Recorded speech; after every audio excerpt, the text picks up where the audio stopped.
Okay, good morning, everybody. I know you guys can't respond. If we had 500 people, I'll say good morning back. It would be probably pretty impressive, but it's so great to see all your lovely faces. Haven't seen so many of you in so long, so it's really great to have everybody here. There will be more people coming on. Right now we're up to 300 or 284 people, but 500 people have registered, so it will be growing, but we'll go ahead and get this kicked off. So for those of you who don't know, I'm currently the president of Greater LA. Our co-MC or moderator today will be our newly indoctrined CEO, Marty Nash. Say hello, Marty.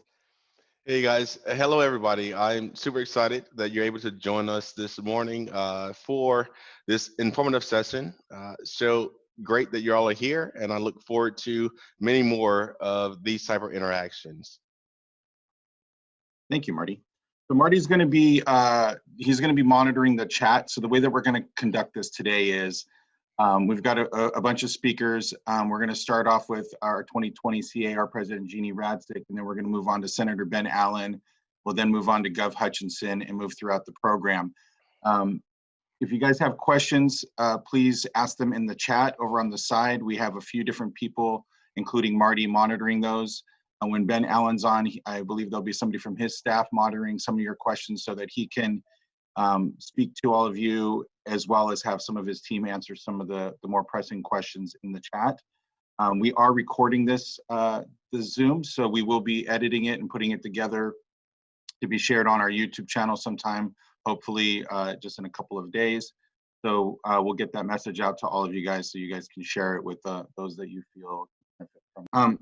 A few things.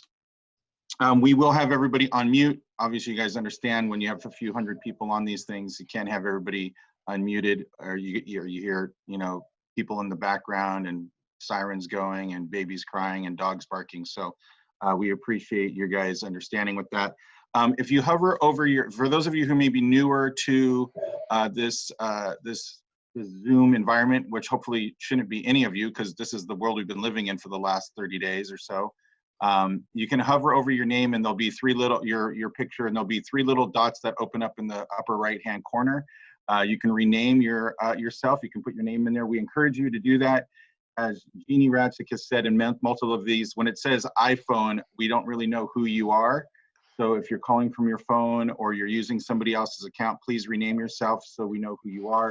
If you're calling in from a different area, because we know that there's a lot of realtors here from other associations and other areas, you want to put in your area after your name. I've seen that being pretty popular on state and national chat, so we know where you're coming in from. So, and with that, I think that we'll kick things off. So let me get here to Jeannie, and we're going to unmute Jeannie, and Jeannie's going to talk to us about C.A.R. and what's going on, kind of like at the big level of things. Good morning, Jeannie. Good morning, Ryan. How are you? Good. Thank you for having me on here. Absolutely. This is a pretty nice group of folks. You're up to 340 people, so that's a pretty good turnout for you. I have to tell you that this is, it's nice to see some of the faces that I recognize. I know some of you probably don't know who I am. I am the president for the California Association of Realtors this year. And frankly, this has been a really amazing time. And everyone says, oh gosh, so sorry it's happened in your year. Well, really, who would you wish it on? So it's okay, it's okay. You just deal with it just like you do on those funky escrows that you get going, for those of you who are in real estate. I will tell you that I missed the last meeting that you guys had, which I actually got an alert from the assessor, Jeffrey Prang, LA County assessor. And I had in fact met him at one of our installations, and I gave him my card, and I get alerts from him all the time, which I think is very cool. Some of the stuff that he's got that he's putting out is really wonderful. So if you have the opportunity, you should be listening to him. From the C.A.R. perspective, as those of you in the business may know, and Ryan, I guess I'll ask, are most of the folks on here realtors? Do you know? They should be, yes. We have Okay. mostly realtors, and then some of our MLS and close providers, but for the most part, realtors. Okay, because I mean, frankly, that makes it easier in realtor speak. We all get used to the realtor speak stuff, and then you've lost people if they're not in the business. I will tell you that I think that C.A.R. is hopefully monitoring and enhancing realtor expectations. When this first hit and we got the stay in place requirements, everyone went just about mentally haywire. Okay, how's this going to work? What are we going to do? How's this? And I will tell you that it was pretty spectacular how quickly the staff at our C.A.R. headquarters put stuff together. Within 4 days, they had the entire main facility down on Virgil Street shut down, and everyone was working remotely. Although you, if you called in, wouldn't know it. You still get a live person if you call in, which I think is pretty interesting. You also might know, and hopefully you do, that they've set up a coronavirus microsite that I would tell you should be going to on a regular basis, because they update that daily with information, with whatever is the newest. And I think what most members are waiting on at the moment is to see what the EDD is going to do and how you can file for relief and get some of the financial bonuses that we've been promised. We don't have all the answers to that yet. We had been told to hold off making any application until April 10. But last week, we did kind of a full court press in talking to our legislators in the state, and none of my legislators had heard that. We had been told that, but the legislators were unaware of it. So it was kind of interesting. I got each one of them to reach out, each one of the ones in my area to reach out to the EDD and say, look, our independent contractors need relief, not just realtors, but anyone who is an independent contractor. And as we all know, we've gotten into a gig economy that is stunningly affecting a lot of our public. Anyway, so once we got through the first week or two, I think the members, and we got best practices out, and up and down the state, I know you guys are in a different area. You know how unique some of your areas are in terms of whether you are seriously a stay-in-place neighborhood. I understand the city is on lockdown and that the county you are not. So there's pockets all over that are dealing with it differently. And I think that has created confusion within the membership and people wanting to know how to do certain things because your restrictions are different. Moving forward, though, I think that I sense a feeling of, all right, deep breath. This is how it's going to work, at least for now. And 2 weeks ago, I was getting flaming letters from people that I was going to ruin their health when the state managed to get the designation as an essential business. And I mean, people were angry and they were all over the map. They were all up and down. But today it's different. Today, what I'm hearing is thanks for being so proactive. Thanks for working with our legislators. Thanks for all the new forms. I know how we all love new forms, but it is important that we have those protections. It is important that you use those so that you manage to have, coverage if something were to happen. Those are things that I can't do by myself, and I take absolutely no credit other than rereading multiple edits that we had going on. And you're going to be hearing from Gov. The man is brilliant, and they've done an outstanding job in getting things done. So we've got the new forms, the relief that we're hoping to hear of from the EDD. We're still struggling with that. I know that some of the members, and I see things coming in on the chat about resources and that type of thing. Whoever just put up, Scott just put up the C.A.R. COVIDupdates.org site. Wonderful. Yeah, and for our members, Jeannie, we put together a local microsite. It's GLAR COVID-19. We put that in the chat as well. And that drives our members to the NAR microsite, C.A.R. microsite, as well as the LA County and other 5 cities that we serve. So City of LA, Santa Monica, Culver City, West Hollywood, Beverly Hills, they're all on that microsite. And we've updated the forms on there. So there was a new release by the city on April 10th, putting the stay-at-home order till May 15th, and also kind of adding some additional language to the real estate portion of services. So please look at those updates on our site as well. Wonderful. And again, my comments about C.A.R. certainly not exclusive to what the local associations are doing. Your association has been very active, has been very forthright in what they put out to the membership. And NAR. NAR has, considering the amount of people that they're working with, NAR has done, in my opinion, a really spectacular job in trying to corral all the various issues. So we are continuing to continue because I think that's all we can do. I'm not looking at it as a negative, Ryan. I'm thinking that this is simply a new challenge that we have. And a lot of your members were around when we had the Great Recession. Well, this may be a little bit tougher time in coming out of it, but here we are.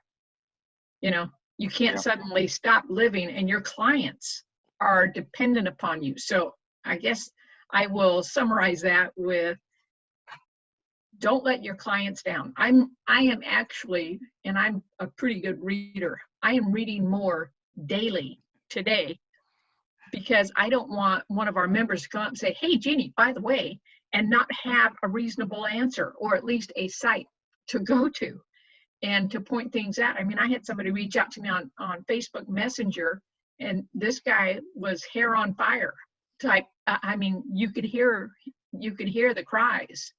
And I said, okay, here, look at this, here's your resource on here. So that's my goal, is to be as informed as possible, because then when you have clients also asking you the information, you need to be informed. So that's my final bit. I know that you had me scheduled till 10:15, and so here we are. Well, no, I really appreciate that. And I think that that's the crazy part about this. First of all, thank you so much for being here. But one of the things that we've also all realized is how changing this is. And that's why we're all reading, and you're reading, you know, by the minute, because it seems to be changing. You know, at the first it was every week, then it was like every day, and now it seems like it's like every hour.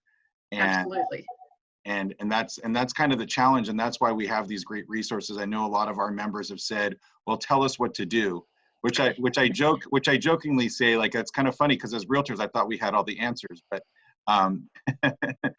so we all want help. Everybody wants to know what direction to go in, right? And so that's why we put these, that's why C.A.R. has a great microsite. That's why we put one together, because it's kind of hard to keep track of, you know, what is Beverly Hills doing while LA County is doing it, while the state's doing it, and the Fed's doing it, and there's all these different things. It's kind of just a moving target. So we appreciate the resources that you guys have provided, and the advocacy that you guys have made to NAR, and NAR has made on behalf of real federal government. That's really important that we were included in, independent contractors were included in some of the relief. If there's a question, we can if there's anything really, I don't know, do we have a question, Marty? I haven't been following along in the chat. Brian, you're cutting in and out a little bit. There's not really many questions. There's a lot of people giving their insights as to what they've been seeing and doing over in the chat area. Right. So if anyone wants to look there, there was one question from Emilio. He said he applied for the SBA loan up to $10,000, and today received a letter saying that the loan would be up to $1,000 per employee, up to $10,000. And then he said, means that we, the agents with no employees, are getting nothing, ? Thoughts? So do you want to discuss that? If I had the answers from the EDD, I'd be a genius, and I'd have my crystal ball. Amen to that. I'm I'm glad you said that because it's true. You know, I've been on several different chats with several different groups of professionals from chambers of commerce to other, you know, other industries. And one thing that seems to be consistent is that the programs that have been rolled out are not consistent. The answers that people are getting back are not consistent. The application processes are arduous, and I'm hearing people getting, you know, having to go apply 4 or 5 times before it actually gets submitted and goes through into the system. And depending, there's so many different programs. There's the PPP program. There's pretty much everything's through SBA, but you know, there's different programs that you have to apply for. There's the EIDL program, the EDIL. There's the PPP program.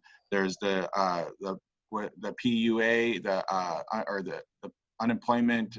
No, the unemployment protection, or what was it? The payroll. There's the one that's a disaster one, right? For that that C.A.R. has said, don't apply for this one if you plan on applying for the other ones, because it has to do with unemployment assistance in this pandemic. So I think it's pandemic unemployment assistance. Yeah, the PUA. Yeah. Have we ever in our lives dealt with more acronyms? Well, I mean, and then we've got 6 more forms or something, you know, Yeah. so we got all these new forms. So it's acronym heavy time. Okay, so if I can make one more comment, and it is not meant to be a rude comment, but when I talked to my 2 assembly members and one of my state senators last Friday, they said, well, they called and talked to the EDD and then came back to me kind of with the EDD stock answers, so to speak. And they said they were just not equipped because they've never had to deal with independent contractors. And I said, you know, if you would tell them to go to private industry, they'd have that solved by the end of the week. Stop trying to make your state workers reinvent the wheel. That's not what they were hired for. That's not what they know, and that's not what they do. And that doesn't take away from the fact we've all got IT people in our areas. But the IT people that I have in my area for our association is not designed to suddenly switch courses and create a whole new deal. If someone can encourage the state or the EDD department to hire private industry, they would have a much better opportunity of getting it put together. That's Well, my I think, 2 cents. amen. And Ben Allen's on the call, so I'm sure he just heard that. So, and his staff did too. We have several of his staff on. So thank you again, Jeannie, Madam President. And if you want to hang out, you can. I know you're very busy, but we appreciate your time, and we're gonna over to Mr. Ben Allen here. Thanks again. Thank you. Thank you, Jeannie. All right, Mr. Ben Allen, let me find you and unmute you. There we go. Uh-oh.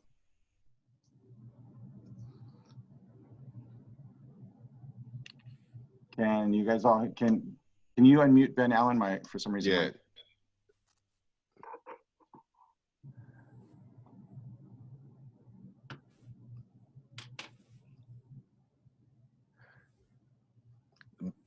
Hi, Ben. Ben has been unmuted, and so therefore, we're ready. Good morning, Ben. Okay, can you hear me now? Yes, sir. Good, okay, fantastic. Well, good morning, everybody. It's good to see everyone. And, you know, just the last time we were all hanging out, it was at the installation at the Fairmont Miramar, and it was a beautiful day, and it was nice to see everyone. So this is a very different set of circumstances. But I do appreciate you inviting me on to just talk a little bit about the state's, you know, approach to this pandemic, and I'll be happy to try my best at answering some of the questions that were already raised, and we ought to figure out, now that I'm hearing some of these questions, it would be good to bring some particular experts on from EDD and also from the Small Business Administration to clarify and get some of these questions answered, especially if we're able to get a good group of folks on the Zoom call. I'm sure we could prevail upon them to do a special deep dive into these issues. I mean, just as a broad overview, you know, I think everybody knows it was just over 5 weeks ago now that the governor issued his state of emergency, which was then shortly followed by what's now like a series of 24 executive orders, making all sorts of exceptions to state laws in order to best prepare for and respond to the spread of COVID-19 throughout the state. It's everything from, you know, reforming the Brown Act for local government entities right the way over to telling, you know, kind of setting out the rules for restaurants and carry out and bars and clubs. So lots and lots of different things have been impacted by his executive orders. In the recent weeks, my colleagues and I in the state Senate, the state legislature, we've restructured our legislative committee apparatus to extensively focus on COVID-specific policy responses. We've created these Senate policy pods that are producing a weekly document internally that's now well over 150 pages long, which details information that our offices are using to advise constituents and stakeholders on a wide range of issues, everything from schools to the safety of drinking water, utility shutoffs, mortgages, property taxes, changes to alcohol and cannabis laws. I mean, the list goes on and on and on. And so our offices are in very close communication with the governor's office, and we pass on information and offers to help from all sorts of different entities that are out there, people who might otherwise be unable to be in touch with the executive branch directly. They've been given a tremendous amount of power. They've got a relatively small team, and I think they're just struggling to handle the influx of work and all the challenges that are associated with helping to address this crisis. Before the legislature went its separate ways, we appropriated over $1 billion to respond directly to the most immediate needs of the state. We created an emergency fund that's been used to purchase healthcare equipment, open new hospitals, provide cash to help school districts stay afloat, all sorts of things like that. Now, just to give you kind of the latest snapshot, we now are showing, I think we checked this morning, 687 deaths in the state directly attributable to coronavirus, 22,348 positive cases detected among slightly more than 190,000 tests that have been completed thus far. So that's the current kind of official data within the state of California. Now, certainly, nobody's celebrating those outcomes, but I will say that there's an emerging consensus out there that because California and its local governments implemented stay-at-home orders relatively early, and people really did get behind this effort, in comparison to other states around the nation, we've been able to really bend the curve and slow the spread of the virus to the extent where our network of hospitals and emergency rooms and intensive care units have not, and at least all the data so far show that will not be overwhelmed. I remember looking at some of the data that was coming out of the University of Washington early on in the crisis, and it was showing that we were heading straight toward a situation where we were going to have too many needed ICU beds, but not enough ICU beds. And because of the amazing kind of commitment, the broader public commitment that we've seen in our population, we are not going to reach that point, at least, given the current trends as they move forward. I'm going to knock on wood as I say that. So that's a very good thing. I mean, it means that our doctors are not going to be faced with the kind of excruciating decisions that they were having to make in places like Italy and Iran and even New York with regards to determining who's going to live and who's going to die, and just terrible ethical decisions that they were having to make elsewhere. Just yesterday, the governor announced a regional pact that we're going to be signing with the western states of Washington and Oregon to partner on a shared strategy to explore reopening sectors of the economy while we control the spread of COVID-19 through the deployment of a robust system of testing, tracking, and isolating residents with the virus, and being really smart about how we open parts of the economy up very slowly. That's going to be the focus of the governor's press conference today. So once you get off this call at 12 noon, he's going to be on all the outlets. And I really do encourage you to tune in at 12 noon to watch the governor's presentation of this plan that he has drawn up with the governors of Washington and Oregon. Now, I think it's a recognition of the fact that we do want to get our economy going at whatever moment it will be safe to do so. There's been we've obviously been able to make incredible progress on the medical side and the epidemiological side. I think we all celebrate that, but I think everyone recognizes what an enormous cost this has brought upon our economy. Our economy was so strong, much stronger than the nation's, in fact, that the president likes to tout. If you look at our data, it was actually quite a bit better than the national data right before this hit us. And now we're facing challenges of a magnitude not seen since the Great Recession, and perhaps even before, maybe even the Great Depression. if you look at the uptick in unemployment, the uptick in claims, I mean, part of the things you guys have been talking about with regards to EDD, one of the challenges they're having is that they've had more claims in the last 2 weeks than they had the entire year of 2019 combined. And usually during a recession, there's like a slow uptick in utilization for unemployment insurance and EDD services and this kind of small business loans that we've been talking about. And we've never seen a situation where there's this immediate need where everyone needs all of these services all at once. And so that just becomes such an enormous challenge. And we of course know that there's going to be a real impact on our real estate industry. We've already seen that. We don't know exactly what it's going to look like, but it will no doubt be substantial. There's already been a great deal of attention focused thus far on whether California's residential tenants will be able to make their monthly rental payments. I know that's something that C.A.R. certainly been very involved with. Of course, the whole question about homeowners and businesses being able to pay their mortgage. As you know, through Executive Order, Governor Newsom on March 16th authorized local governments to halt evictions of commercial and residential renters and homeowners. On March 27th, he enacted a partial statewide moratorium on all residential evictions. On March 25th, he announced a voluntary commitment from all the major banks, except for Bank of America. Interestingly, we're going to work on them. And all state banks and credit unions as well to provide a 90-day mortgage forbearance for California homeowners economically impacted by the virus. Bank of America agreed to 30 days, but we're hoping to get them up to 90 days as well. So of course, you're going to be discussing today, all these actions from the shutdowns to the eviction moratoria. While they may have been undertaken with the best of intentions, they're reverberating through the commercial and real estate markets, disrupting to some extent the flow of commerce and access to capital in ways that potentially threaten the ability of landlords and realtors to economically endure. And it raises all sorts of questions. How can you pay a mortgage on an apartment building when tenants can't afford rent? How do you sell a home if you can't have an open house? How do you convince a bank to provide an attractive loan to a potential home buyer when it isn't receiving payments on mortgages that it's already underwritten?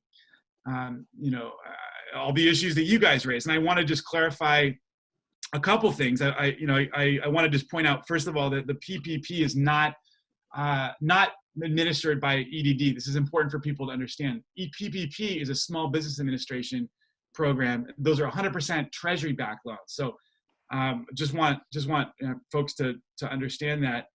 And the issue that we were talking about with regards to the realtors, it's actually not as much of an IT problem. It's actually the EDD going through their own internal analysis and deciding, whether realtors are going to be offered unemployment under the current rules, whether they count, how independent contractors kind of fit into this. Traditionally, realtors have not qualified for unemployment. At least that's my understanding. At least under the kind of program that we're looking at right now. Now, whether or not, whether they now should is not clear, and I think that's a policy decision that's being strongly considered by the Labor Secretary at the Governor's office. Realtors are not in the same place as Uber drivers, for example, in being able to make the claim that they've been misclassified under all the debates that have been happening under AB 5. But that's certainly something that the C.A.R. and others are going to be engaging. I know they've been talking quite a bit with the Governor's office about this because there's some unique set of needs and circumstances that are at play here. The other thing I want to mention with regards to EDD, for those of you who really are who are working with or you yourselves dealing with EDD, and also all these PPP loans, what we have heard anecdotally, actually to clarify, this is more to do with the Small Business Administration loans. We've been hearing that smaller banks and credit unions have been processing the loans faster because the bigger banks have too many applicants. So that's something to understand. Obviously every bank is different, but I do encourage you to check out some of the smaller lenders because sometimes they have been underutilized and they've got a little bit more money to play with, a little more flexibility sometimes, especially if you have an existing relationship, but even not always. And so that's something to check out if you're having challenges trying to access one of these loans. I know that we're gonna have a lot of experts on the call today. we're certainly happy to get more clarity from the administration. Our team can be in touch with Ryan to get that answer back to everyone. We're also happy to connect you maybe with someone from EDD and also with us from the Small Business Administration for another call, so we can talk. We can really do a deep dive into all the factors and issues that realtors are facing, so that we can get some of those questions answered that might, that the experts on the call today might not be able to answer. Happy to help assist with that. There's still some uncertainties, but I certainly want to help you guys in addressing them. I also just want to express to each of you my sincere understanding that every step that our government is taking right now with the intention of keeping people in their homes, whether taken at the national, state, or local level, are actions that that have a consequence. We understand that it has a consequence, sometimes dramatic, as to the ability of the real estate market to function. And so, we know that we've got a really tough road ahead. This is not over, and it's not going to be for a little while. We're certainly going to be working hard in the months and years ahead to help you adapt and rebuild and recover from this extraordinary moment. Housing and the challenges of housing were at the top of the agenda of the governor when he laid it out during the State of the State address earlier this year. This housing challenge that we have as a society is not going away, and we know that you guys play an absolutely critical role in helping to address that enormous infrastructural gap that we have as a society. So my staff and I are here today. They're online. They're also available to quickly answer any of the questions that may pop up on the chat. We're also interested we're also available to you anytime, and maybe my staff can just put up our contact information so you can feel free to call us anytime. We're answering the phones during business hours and getting back to everyone who's calling us and answering emails and all the rest. We want to hear from you about what you and your businesses are experiencing. We want to help you survive and rebound and rebuild. The more that you educate us about your situation, the better equipped we'll be to help to push those policy solutions up to the governor and within our own Democratic caucus and our legislative caucus to create policy that's truly substantial and helpful for our friends in the real estate industry. So with that time permitting, I'm happy to try to answer a few questions, and once again, also happy to help create another forum where we can get some folks from EDD and Small Business Administration to do a deeper dive with your members to help them get through this and understand all the options that are available for people. Thank you, Senator Allen. There have been some questions in the side here, mostly talking about realtor rules on the west side, and I know that that's not something that you necessarily cover at the state level, so I think that maybe, I don't want to drag you into that type of answer, but for the most part, what I think that the confusion is, once the Fed, there's been a lot of different definitions of what's essential and what realtors can do. On April 1st, the city updated their order saying that we were an essential, transactions were an essential service, but open houses and in-person showings were absolutely forbidden. And then on the 10th, they expanded that language. We have all of that on our microsite, GLA COVID-19.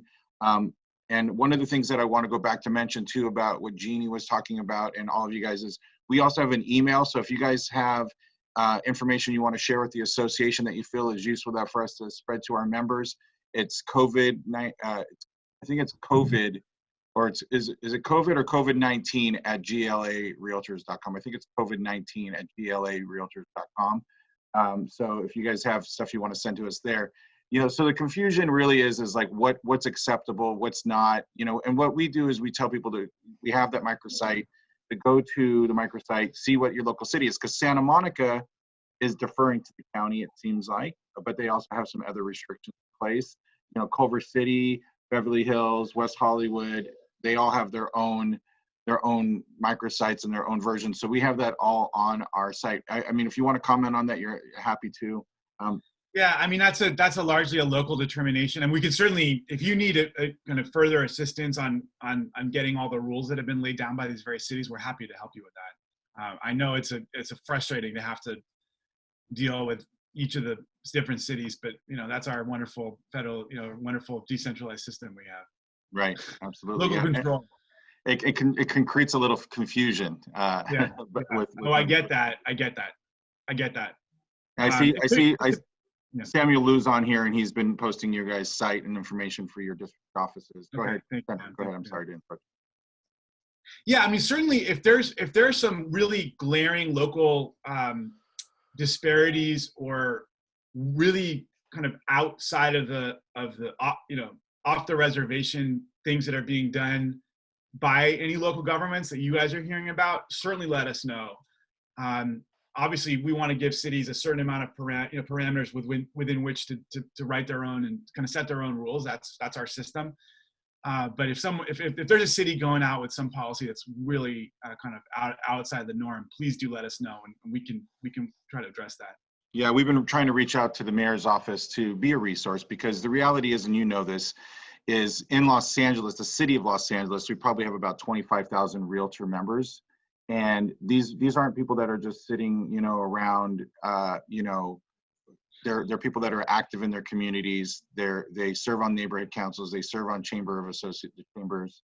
They serve in different community roles. And we would like to just be part of the conversation. And I think that that's what's most important. That's why we love having a great relationship with you and many of your colleagues at the state level. And we work on that at the individual city levels. We're working on that relationship with the mayor of LA to try to have a better relationship with his office, so that we can at least give them the information that our members are facing, because a lot of what they hear is anecdotal from either complaints or people that contact them, and it's not necessarily the realtors themselves that are giving them the point of view of what we're facing in the industry. I know that Stephen Just has got a couple questions over here about some different Senate bills or Assembly bills that are coming up. There was one about AB, where'd it go? Sorry. AB 828. Yeah, AB 828. I believe that has to do with tenants and landlord situation. I know that he sent some information around yesterday on that. Oh, that's the bill that Phil Ting has put in there about like a temporary moratorium on evictions and foreclosures. It goes further than what the governor's done. Is that right? I believe so, yeah. And so the perspective is, it's a tough perspective, because there's, and what you alluded to earlier is there's a lot of state and local restrictions being put on evictions and tenant situation. And it's great to hear that the governor has been working, and the state has been working with the banks to give those moratoriums on mortgage, but we haven't seen that actually put into action. I know that I have several clients that are business owners that are renting from retail spaces, and their landlords aren't giving them, or not at least passing that along, or maybe the landlords aren't aware of that type of relief. So the landlords feel like the burden's on them. So that's why a lot of these local businesses are struggling.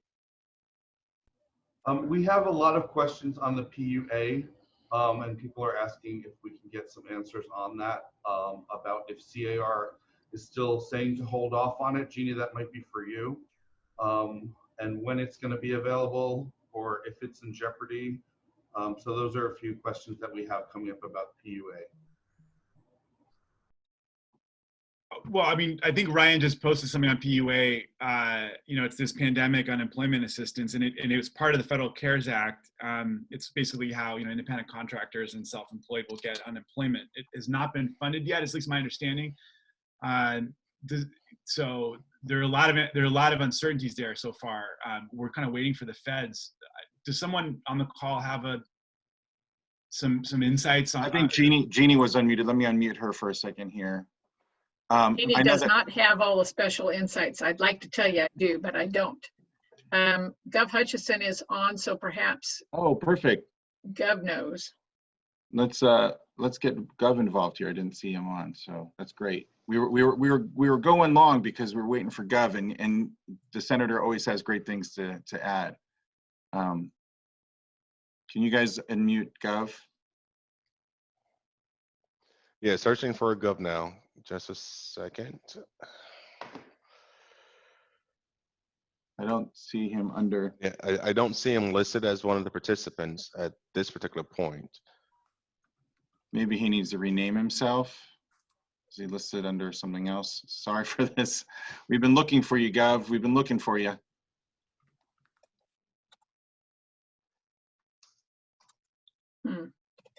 Well, maybe we'll come back to that question and we'll move on. Senator, if there's anything else you want to end with, maybe we'll move on to our next section. Yeah, no, I get. I mean, I'm kind of. I took this moment to just look through some of the chat. Oh, he's under my name. Okay. So when you said Ryan just posted those, I was like, who's posting under my name? That was Gov Hutchinson. That was good. right. Okay. He was making me look good. He was making me look good. I love it. There's actually 3 people that are using my name for some reason. So I'm not When quite sure. when I logged on, it came up under your name. I simply renamed myself. Oh, you know why? Because I sent you guys my link. I would make it easy. So let's unmute all of those and see who's who.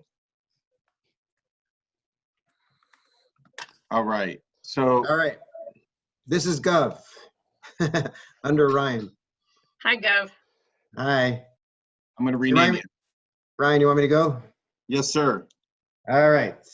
By the way, all the questions, the very good questions that are being asked regarding the PPP and the as Jeannie says, all these acronyms, the Pandemic Unemployment Assistance, the Payroll Protection Program.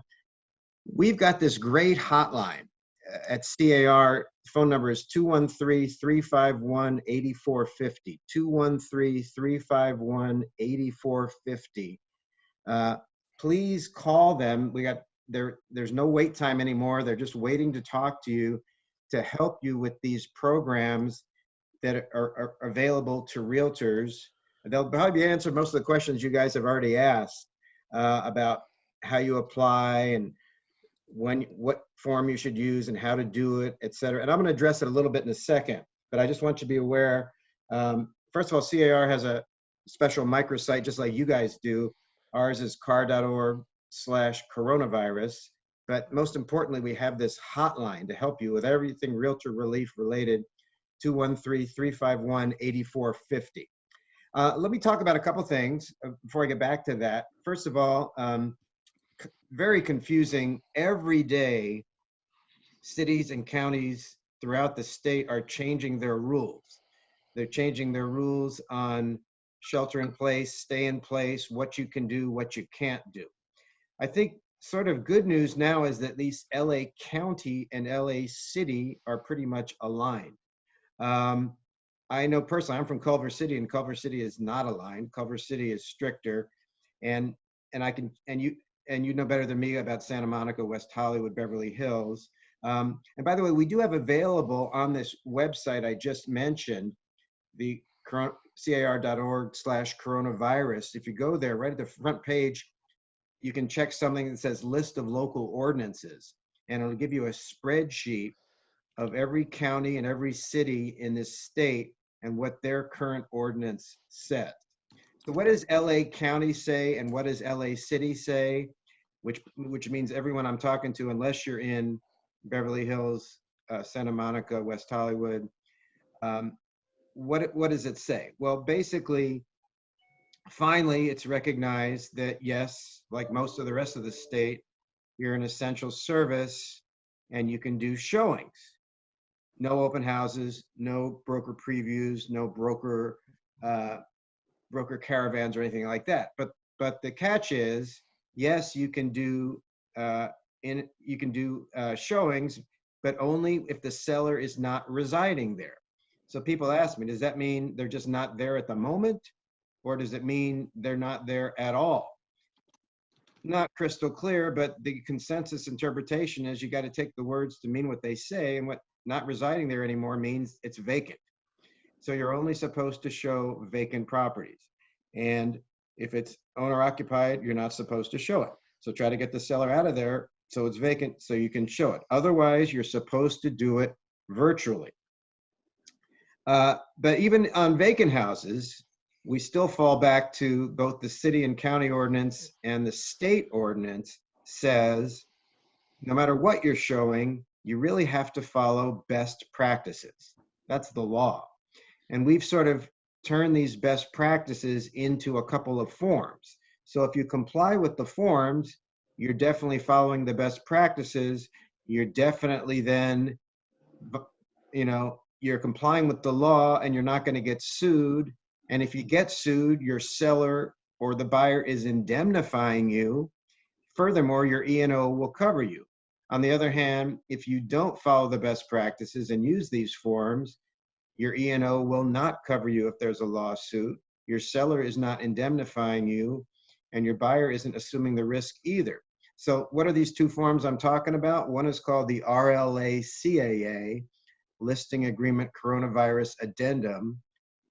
RLA-CAA, strongly recommend that when you have a listing, or if you already have a listing, make the seller sign this. By signing this, the seller agrees that they are going to follow the orders and the best practices wherever they are. And if you're in LA City or LA County, it's what I just told you. And they agree that they're going to, even when there are showings, they're going to follow the best practices, which means one agent and no more than 2 buyers, or if it's an inspector, something like that, 1 person at a time. And they're going to use best practices, social distancing, wear gloves, wear a mask if it's available. And they're also going to sign this declaration. And everyone who enters the property is going to sign this declaration that says, I agree to follow these rules. I agree, and I'm going to state on this form if I'm sick or if I've had any contact with someone who's sick as far as I know, or if I have any symptoms, and I'm declaring that none of that is true. And that form is a related form called the PEAD, the Corona Property Entry Advisory and Declaration. So for safety's sake, liability's sake, E&O's sake, I strongly recommend that when you take a listing, including a lease listing, the seller signs the addendum. And then once you're doing that, anyone who enters the property, make them sign the PEAD form and make the seller sign it as well. Everybody signs it.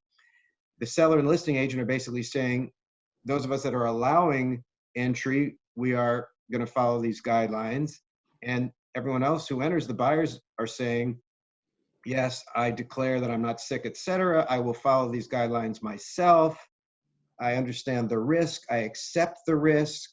The seller is saying, I hold you harmless and indemnify you for any lawsuits that arise out of this. So it's real important, best practices. So these best practices are a minimum statewide. Some cities and counties are stricter. LA and City and LA County are stricter in that they limit you. They don't allow unless showings, in-person showings, unless it's vacant. There are some places in this state that don't allow even showings of vacant properties. There are some places in Northern California where realtors are not even considered essential at all. It varies tremendously and it's constantly changing, and I think it's gradually opening up. But you really should deal with the situation you're in at the moment, which is the way I've just described it to you. The other thing, so that's 2 new forms, acronym City here, RLA-CAA and the PEAD. Now, there are 2 other forms. Let's say you're in escrow right now, and let's say the buyer, based on COVID-19, loses their job. And the buyer says, well, I'm sorry, I can't perform, lost my job related to coronavirus. I'm canceling, give me back my deposit. And the seller says, well, I'm sorry, but you already removed your contingencies, or it was a non-contingent offer, so I'm keeping your deposit. Who's right, who's wrong? Well, there is a civil code section in California, 1511, that says if you're in contract and your performance, you have to either delay it or you can't perform your obligation under the contract because of an irresistible superhuman cause, then you don't have to perform and you get your money back. In other words, this is called the sort of the act of God clause, where like a war happens or an earthquake happens or something like that, you can get out of a contract. Well, this pandemic qualify as an irresistible superhuman cause? Probably. But then it gets more tricky. What if the buyer says, well, it's not that I lost my job, but I think I might lose my job. So for that reason, I'm not going to perform. Is that considered reasonable? It's not clear. The judges will decide. But here's how you can sort of solve that problem and anticipate that problem. We got a form called the Coronavirus Addendum, where the buyer and seller, if they want to, can agree to sign this form and agree that then both sides agree that if something happens, for example, if there's a situation, buyer loses their job, whatever, something happens, the parties agree upfront automatically to a 30-day extension. Yeah, thank you for putting up the form. They agree to an extension, or you can see there's also an extension of time for the buyer to remove contingencies. Maybe the lender is backed up, the lender is slow, they're having a hard time getting an inspection. Related to this form is a fourth form called the NUCC, Notice of Unforeseen Coronavirus Circumstance. And thank you, who's ever helping me here. This is the form, Ryan, thank you. This is the form that goes with the other form. In other words, if the buyer and seller have signed that previous form, the CVA, they're agreeing that if one of these things happens because of a loan-related, shelter-in-place related, personal impact, they're gonna know. So if I'm the buyer and you're the seller, we sign the CVA, and then I lose my job or whatever, or there's a delay, or I get sick, or a family member gets sick, or problem with the home inspector, then I'm gonna use this form to notify you, the seller, what happened, and then that would automatically trigger the automatic extension that we agreed to on the CVA form. Is that CVA form mandatory? Of course not. But I think it's helpful to anticipate these things so you're not waiting for a judge to decide if you had a good reason or not. Do you get your money back or not? You can decide right on the CVA form, are you agreeing that the buyer gets their money back? Are you agreeing that the money doesn't come back? At least you can agree between yourselves and not wait to decide that later. So these are important two forms as well. Other stuff that's going on in the rental situation.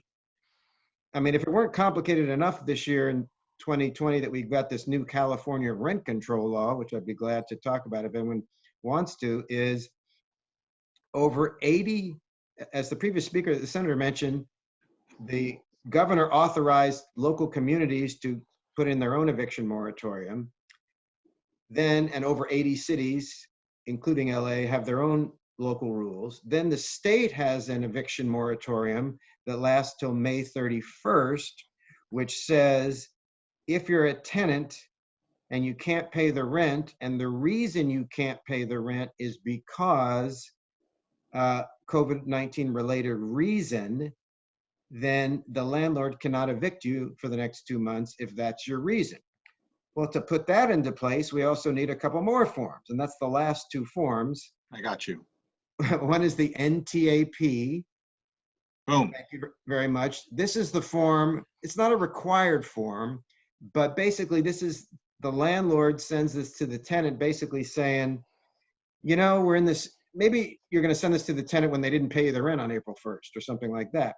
And you're basically saying, you know, yeah, there's this moratorium here. Just be aware that you do have to tell me in writing why you didn't pay the rent.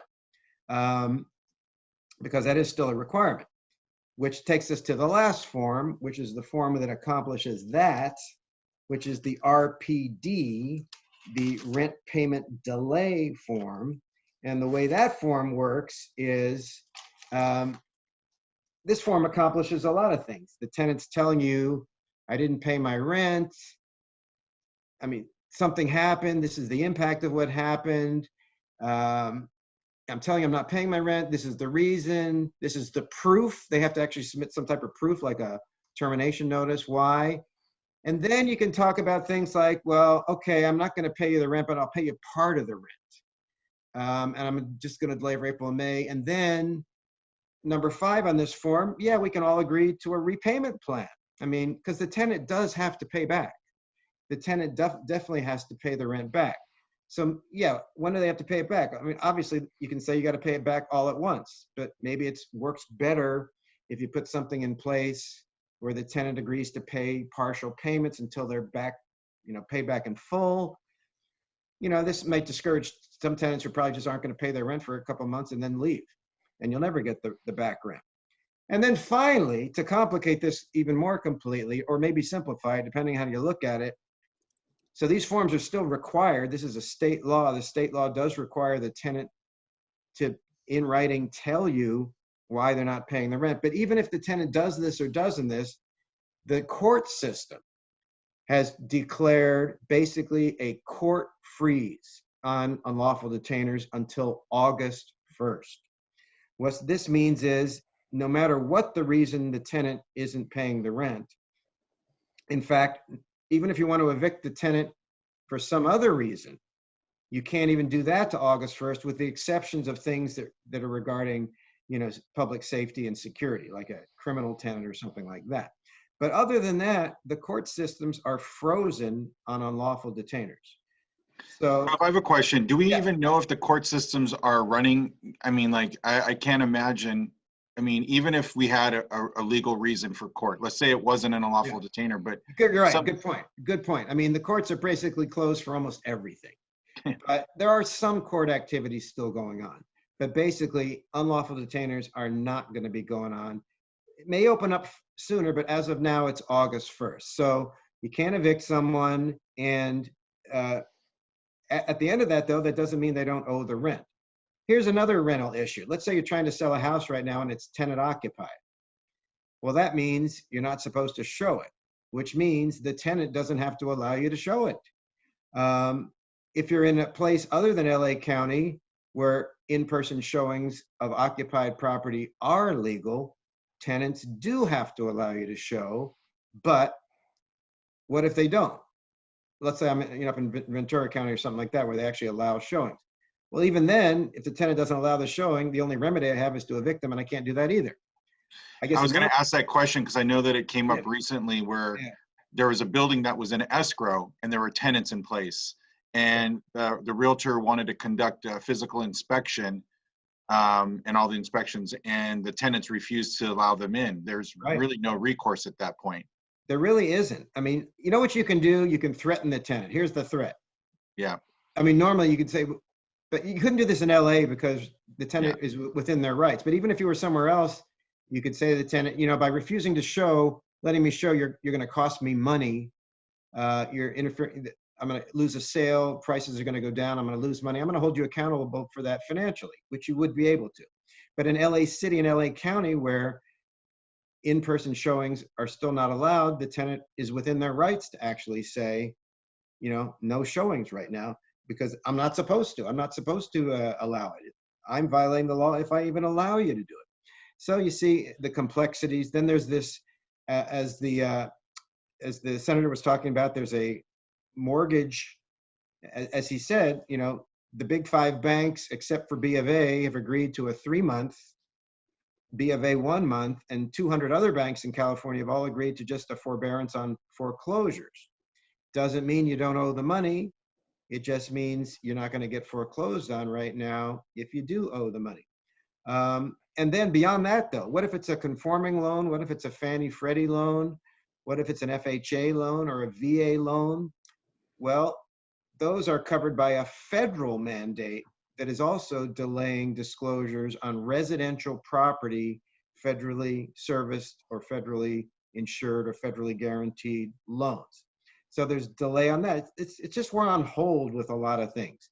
It's going to start opening up. I'll be interested to see what the governor says at 12 o'clock. Things are going to open up. We don't know how quickly, how slowly. We don't know if these moratoria that I'm mentioning are going to be shortened. They could be expanded.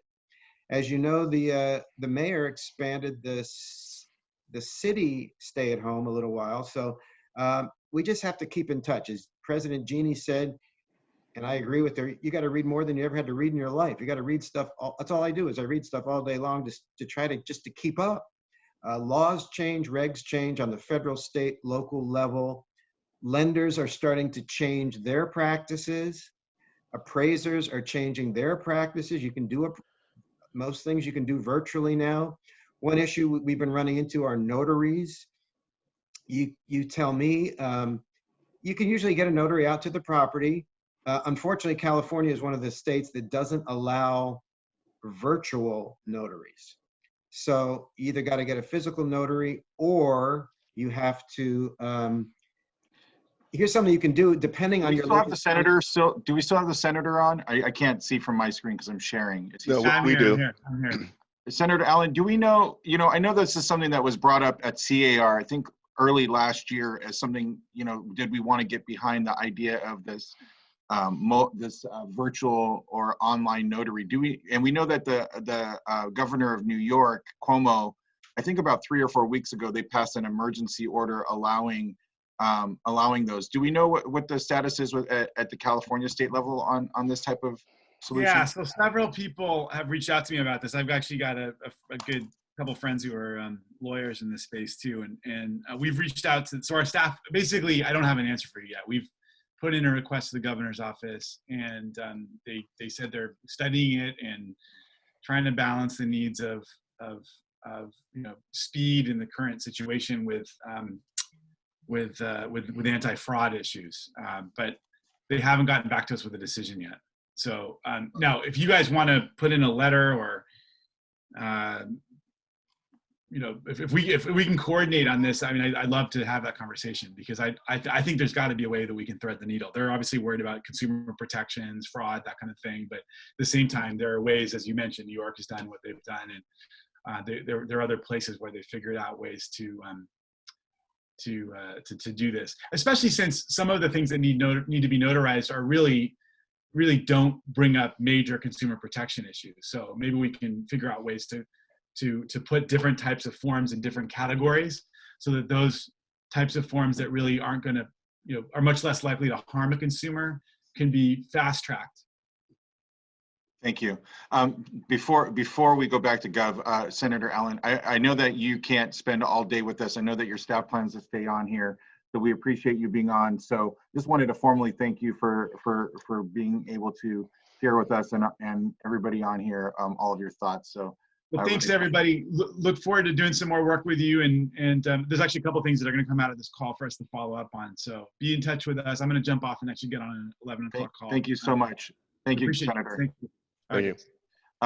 Gov, we're running about 20 minutes behind right now, so I don't know if you have much left, but I know that we have quite a few questions that are backed up, and I want to get a couple questions to you and then get to our next segments.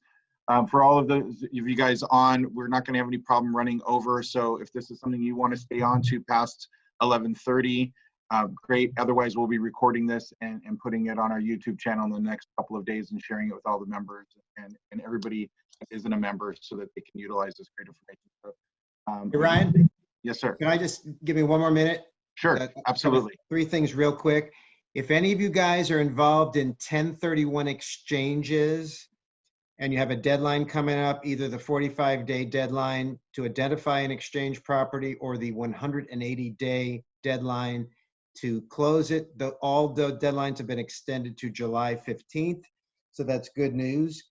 A second thing, you may have all seen something from the DRE that they sent out over the couple days ago that seems to imply that under DRE guidelines, realtors, licensees in the state should not do anything, shouldn't do any, even vacant houses. We think the we're talking to the DRE, but they were basing that on the original governor's order before the governor declared you essential. So I'm basically telling you at this point in time, you can ignore what the DRE said. Most of you probably didn't read it anyway. And the third thing, I know I'm being recorded right now. And the third thing is, we'll edit that post. Yeah, take that one out. And the other thing is, real quick, just to remind you, just a couple questions. I mean, back to the PPP and the EIDL and the PUA, they work together. Sometimes you're going to be eligible for more than one. Independent contractors, yes, you're eligible for them. You just call that number I gave you. It does require people who are really focused on this to really answer these questions. I could figure it out, but I don't have it all memorized. But a lot of you have been asking about that. Do I have to pick which one I do? Between the two SBA things you do, but otherwise not necessarily. There's a lot of options for you. So yeah, I'm available for questions if you want to do that. Thank you, Gov. Before we go into the questions, thank you for the update on the 1031 exchange. I saw that come through from NAR and the Fed, and from my understanding is that it also affects opportunity zone or opportunity zone type of deals as well, because they looked at both of those situations of 1031 and opportunity zones of creating housing, creating business, and being essential. So those are both extended. I guess it's to July 15th, I believe, right? Right. So that's good news. That's really good news. Questions, Scott, Marty? Yes. So, Gov, there's one question. It says, does a tenant have 12 months to restart paying rent once they notify their landlord? And follow up, and then when can a landlord start to enforce the rental repayments? Yeah, remember, none of this gives the tenant the right not to pay rent. You believe it or not, I'm sure you're not going to be surprised about this. There's a couple of cities up north that are contemplating city ordinances to actually have the tenant's rent forgiven for a couple of months. I don't think that's going to happen. We're seeing that down here too. I think that there's an effort to push for that Yeah. as well. You see, I think that's purely unconstitutional, would never get passed. It's a violation of the Fifth Amendment, taking someone's property without reason, you know, it's not like eminent domain. I mean, you're basically taking away the landlord's property. Anyway, the point is, no, under current law, the tenants have to pay the rent back. And most places, they have to pay the rent back immediately. There are a couple of places, and forgive me if I don't know if LA City is one of them, where they're actually saying right in the city ordinance that the tenant has 2 months or 3 months to pay it back.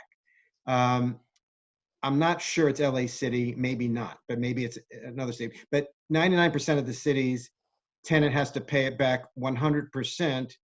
I mean, they don't have the right not to pay the rent. The only thing right now is they can't get evicted for it. But that doesn't mean, unless you're in a couple of cities, which I don't have at the tip of my tongue, there's no extension of time to actually pay it back. There are a couple of cities that do specifically say, yeah, you got 2 months or 3 months. All right, we'll do one more question and then we need to move on. And then Gov, if you want to hang out and kind of look at the chat and see if there's anything in there. Okay. But I've got the CA. I want to do just real quick. This is our website here that you guys can see. It's GLAR COVID-19. It links to NAR. It links to C.A.R. sites. When you go to the C.A.R. one, it gives you all the update. It starts with best practices and then directs you right to the C.A.R. site. When you go down to like some of the city ones, for example, LA City, what we've done here is we've launched you not only to the microsite, but the actual most recent order. So if you read the Safer at Home emergency order, it's the most recent one that was done last Friday on April 10th. So all these things are updating as they happen for all the cities on our site. So please use that as your resource, and it'll direct you to C.A.R., NAR, and all the other resources. So I'm back to you. Wonderful. Yeah, thanks, Ryan. The last question that I do have, Gov, that I see is coming through, and it's slightly different. It's pertaining to landowners, and do landowners have a deferment on paying property taxes? And if so, what is that deferment? Right now, the answer is no. All we're getting is the counties are saying on a case-by-case situation, they will work with you to waive any delinquencies or late payment fees or interest, but no one is at this point allowing the delay of paying the property taxes, with the argument being local governments need the money more than ever right now. So I don't see that happening. Thanks, Thank Gov. you. Thank you, Gov. So I think that if you want to hang around, like I said, Okay. Gov, as much time as you have, that's great. We really appreciate it. I'm sure there'll be some more questions in the side panel there. Let's go ahead and move on to Steve Thomas. Steve Thomas is going to give us an update on kind of the market and what he's seeing from an economic standpoint. And then we also have 2 more segments after that. One will be our mortgage and lending super panel of experts to kind of tell you what's going on with the mortgage business and lending business. We've heard some of it already. And then we'll finish up with Marco Rufo from the MLS. He's the president-elect for the MLS. He's also our 2019 president of Greater LA. So he'll be giving us some MLS stuff, and then we'll wrap it all up. So I apologize we're running late, but we're getting a lot of really great information. So I appreciate you guys hanging in there. Again, if you can't hang on the whole time, we will be recording this and putting it out for everybody to share later. So Stephen Thomas. Yes, I am here. Excellent. So I am going to go ahead and share my screen. I'm going to remove mine. I'll share mine. Is it sharing my screen right now or no? Not yet. Let's see, share this one. There we go. There we go. All righty. Hang on just a second. I'm having a little bit of a technical. All good, all good. So I know I saw some more questions coming up in the chat regarding the senator. The senator has stepped away, but his staff is, I think a few of his staff are still on answering questions, so you guys can continue to ask questions in the chat.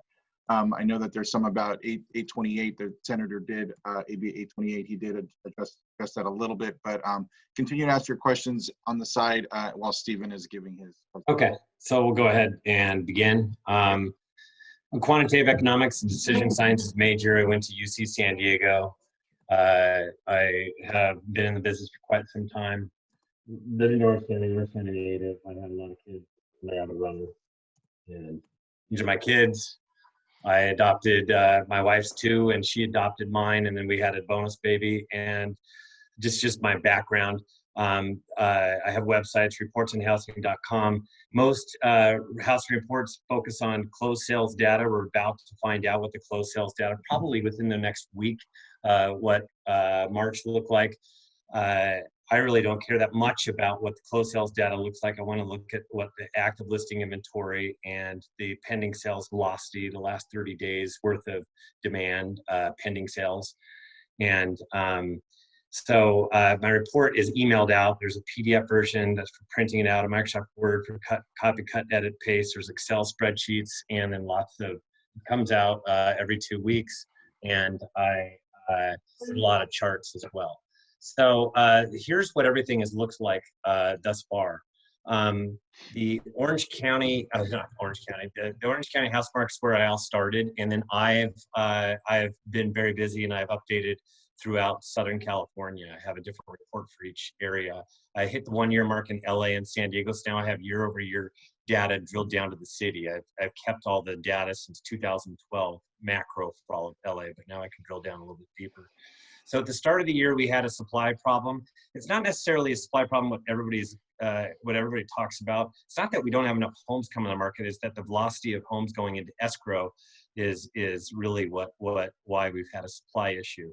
That's why in 2018, at the end in 2019, we had so many homes in the market. Then it got really hot right after Super Bowl. We had a hot housing market where we had mass appreciation, and then the coronavirus began to infiltrate by the time we got to the end of February. And then I talked about COVID-19 cracks. And my latest report, I have another one coming out that's coming up Monday. This is from about 10 days ago. It was called The Showdown, and we'll get into that. I do a housing debrief on Facebook. I'm SoCal Stephen is my personal page. You don't have to be a friend. I publicly do these broadcasts. It's just a service that everyone can see what the latest numbers and trends are. They come out Tuesdays, so I'll be doing this later today, and Fridays at 3 o'clock. So we talk about the coronavirus is pretty much, there is an impact on housing, but I do want everybody, and total economy, but I do want everybody to know that there is light at the end of the tunnel. This is China before the coronavirus, BC, and then this is China during the coronavirus, and this was the lockdown, and then we had this is China afterwards, and this is one of their historical spots in Wuhan last week. They came back online, and you can see there's a new normal. Everybody's wearing masks, and I think that that's going to be our new normal on the other side of this. And this is actually South Korea today as well. They also have that new normal of a lot of masks. So the LA housing market was absolutely on fire, and it was a very hot seller's market. And then the coronavirus hit. And the coronavirus drives lots of things. Mortgage rates, we saw mortgage rates dip down to 3 1/8 for about a minute. And then what happened was the whole system collapsed. I'm sure all the people that are talking about mortgages can talk a little bit more about how much more difficult it is to get a loan. And but from the coronavirus, we have slowed down now to a turtle's pace. And it really now we have this issue of that very, very low supply. And it continues to this day. It's pervasive. And we also have this very low demand, and now it's going head to head. This is why it's not the Great Recession. The Great Recession, we had a gigantic number of homes on the market. In LA County, it hit 32,000 homes on the market. And right now, LA County is looking at about 8,000 homes in the market. We'll get into those details. So there is a supply problem, and it's versus the COVID-19 demand problem. And in getting into the data, we're looking at, this is where we are right now. And as of April 2nd, it was 8,534 homes on the market. It was actually down 1% in 2 weeks. Last year, we had 12,875 homes. That was 51% more than where we are today. That's the difference between last year and this year, the orange and blue lines. Like I said, can you imagine where the active inventory was? It's off this chart. Back in 2007, it was 32,000 homes in Los Angeles. So you can repeat see that? You cut out. It's like, how many homes? 32,000 homes in 2007. So when you're dealing with 8,534, it's totally different. Everybody expects it to behave like the Great Recession, but that's not the direction that we're going. And then we have, today we have 8,890. Now it is up 4%, and this is not normal. Now we're starting to get a little bit of a spike. And I think because of this, we have that stay-at-home order, and at first everybody stayed at home, including listings that were coming on the market. But we have a lot more coming on the market now because we're an essential business. Since we're an essential business, it was a green light for more homeowners to place their homes on the market, but it has me a little cautious, and I'm watching this number very carefully because this could spike if sellers get ahead of demand, because demand is not really changing much with the change in the essential order. What we're seeing is the active listing inventory is changing, and we're getting more people coming to market. And this is looking at the active listing inventory in all of Southern California versus last year. And you can see across the board, there are a lot fewer homes that are on the market. But there is that crack, and that's the COVID-19 depressing demand. And this is where we are today. So actually, this is as of April 2nd, 3,441. We were hitting demand numbers that were looking absolutely spectacular, and then we did an about face, and that was all had to do with the COVID-19. We were down 31% in 2 weeks. And then if we look for the normal change is up 6%, so you can see that's normal for this time of the year. Last year we were at 5,326. That's up 55% compared to where we are today. So there was a lot more demand. If you look at that orange line versus the blue line, we were doing a lot better than the prior year, and now the prior year is doing a lot better than where we were at. If you remember, the first half of 2019 was a bit subdued compared to the second half. And today we're at 2,554.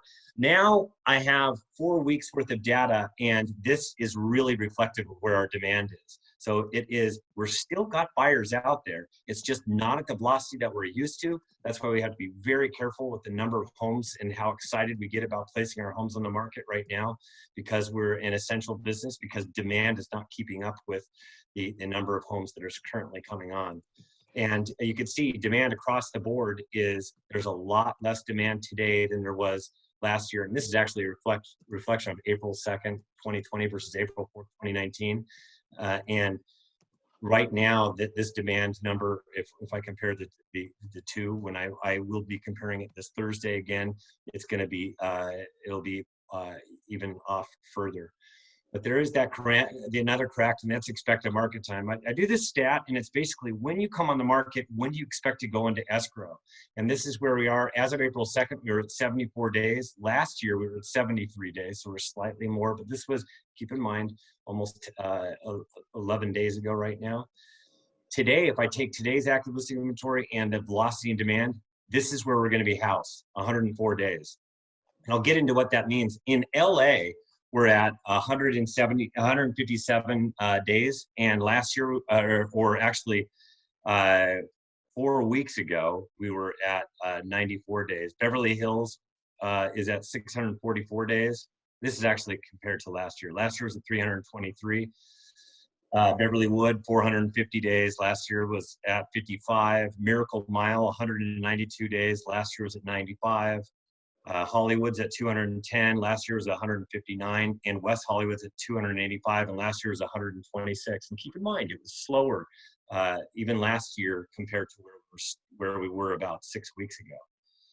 And there's a lot of buyers that are holding out for this to be, you know, prices should be coming down 10, 20, 30%, and they're comparing it to the Great Recession. And I go into great detail in a lot of my Facebook Lives and longer presentations as to why that is a total fallacy, but it has, just understand, it has everything to do with supply and demand right now. We don't have enough supply.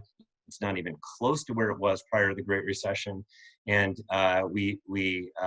we do have low demand that's similar to the Great Recession. The difference is supply. So that's not going to happen. Sellers aren't all of a sudden going to say, you know what, I'm going to give you a 10, 20% discount compared to the last comp. That's not going to happen. They're not going to give away the farm.